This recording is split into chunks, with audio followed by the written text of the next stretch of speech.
तो गाइज़ आज बहुत दिनों बाद इस चैनल पे हम फिर से मार्वल के बारे में बात करेंगे, वो मार्वल जिसे हम लोग इतने दिनों से मिस कर रहे थे। हाँ ऑफ कोर्स लोकी के एपिसोड 1 पे मैं वीडियो नहीं बना पाया क्योंकि उस वक्त मेरा एग्जाम चल रहा था और अगर तब वीडियो बनाता तो शायद ज़िंदगी भर वीडियो ही बनाना पड़ता।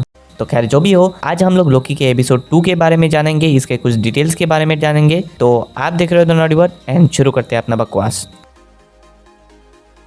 तो इस एपिसोड में अगर एक कैरेक्टर पे सबसे ज़्यादा फोकस किया गया था तो वो था हंटर X5।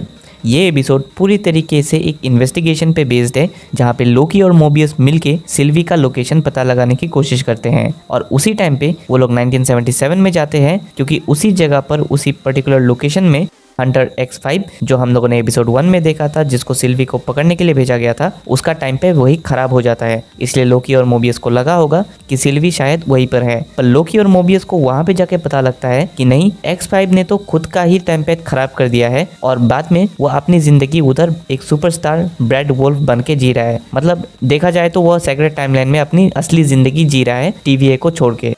तो ये काम करने का उसका दो वजह हो सकती है, क्योंकि एपिसोड 1 में हम लोगों ने एक्चुअली देखा कि इस कैरेक्टर को सब कुछ पता लग चुका था कि TVA एक्चुअली में असली नहीं है, तो इससे अच्छा यही है कि खुद की जिंदगी खुद जियो। या फिर ये भी हो सकता है कि ये सारी बातें उसे सिल्वी ने बताई होगी जब वो उसे पकड़ने जा रहा था।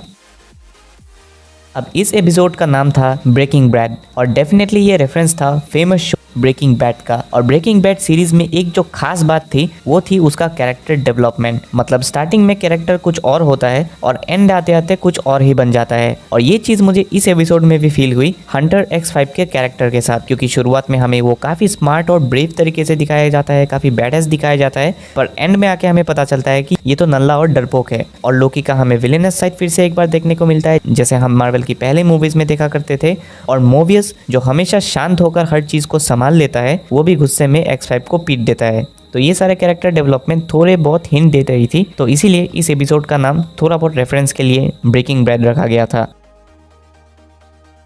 अब बात करते हैं इस शो के सबसे इंटरेस्टिंग कैरेक्टर के बारे में, यानी ओरोबोरोस। जहां एपिसोड 1 में हमने एक प्रॉब्लम देखा था जहां पर टेम्पोरल लूम पूरी तरीके से एक्सप्लोड होने के कागार में थी, पर वो वाला प्रॉब्लम ऑलरेडी सॉल्व हो चुका है क्योंकि ओरोबोरोस ने एक ऐसा डिवाइस बना लिया जिससे टेम्पोरल लूम को एक्सप्लोड होने से रोका जा सके। पर इधर एक और झमेला निकल के आता है कि टेम्पोरल लूम को खुलने के दरवाजे बंद हो चुके हैं।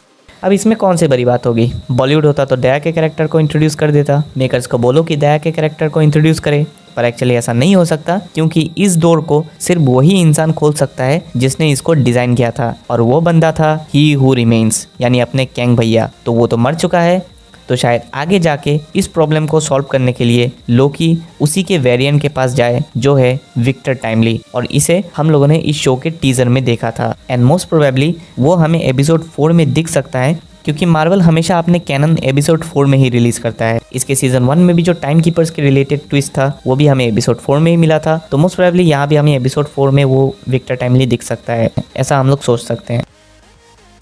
फिर उसके बाद एक और इंटरेस्टिंग सा क्वेश्चन यहाँ पे इस एपिसोड में निकल आया, और वो था कि आखिर रेवोना रेंसलेयर है कहाँ पे? सीजन 1 के एंडिंग में वो भाग गई थी फ्री विल का पता लगाने के लिए, और अब तक वो हमें इस शो में दिखी नहीं है। तो यहाँ एपिसोड में केजी कहता है कि रेंसलेयर ने अपने टेम्पलेट से सारे के सारे डाटा डिलीट कर दिए थे, पर अभी उसके पास कुछ इन्फॉर्मेशन है जिसकी मदद से वो लोग रेवोना को ट्रैक कर सकते हैं। तो शायद नेक्स्ट एपिसोड रेवोना को ढूंढने पे भेज दो, और उसके बाद हमें ही हु रिमेन्स और उसके मल्टीवर्सल वॉल के बारे में जो भी डिटेल्स और कहानियां हैं वो शायद हमें सुनने को मिले, जिसके लिए मैं तो काफ़ी ज़्यादा एक्साइटेड हूँ। और फाइनली इस एपिसोड में लोकी सिल्वी से मिल ही जाता है, पर ऐसा है ना कि अपने क्रश से चाहे जितना भी बात करने की कोशिश कर लो, एट दी एंड तुम गूंगा ही बन जाते हो, और यही लोकी के साथ भी होता है। पर दूसरी तरफ हम X5 को देखते हैं जो काफ़ी डरा हुआ सा है और वो बार बार TVA में वापस जाने की बात करता है, और तभी मोबियस को थोड़ा समझ में आता है कि यहाँ कुछ ना कुछ गड़बड़ है, और एंड में हमें पता लगता है कि ये जो सारे टाइमलाइंस जो बन के आ रहे हैं उसे धीरे धीरे प्रून किया जा रहा है, और उसे प्रून करने वाली इंसान है जनरल डॉक्स। तो हाँ, ये वही औरत है जिसने एपिसोड 1 में लाख करोड़ लोगों के साथ सिल्वी को ढूंढने गए थे।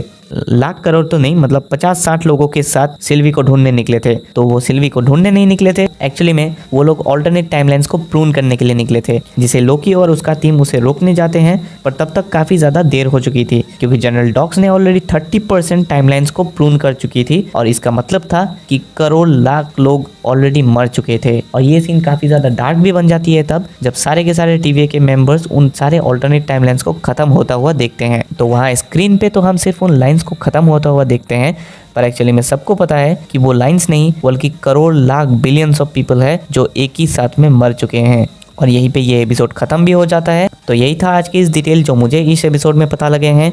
और ओवरऑल देखा जाए तो एपिसोड 1 और 2 में मैं कोई कंपैरिजन कर ही नहीं सकता, क्योंकि दोनों ही एपिसोड बहुत ज़्यादा बढ़िया तरीके से चल रहे हैं। इनफैक्ट लोकी का सीजन 1 और सीजन 2 में भी कंपैरिजन नहीं किया जा सकता, क्योंकि दोनों ही सीजन बहुत ज़्यादा बढ़िया तरीके से चल रहे हैं। अब आगे देखते हैं कि हमें किन क्वेश्चंस के जवाब मिलेंगे, और क्या लोकी और सिल्वी की कहानी आगे बढ़ेगी भी या फिर ऐसे ही रख दोगे, इसके बारे में सोचना तुम मार्वल वालों।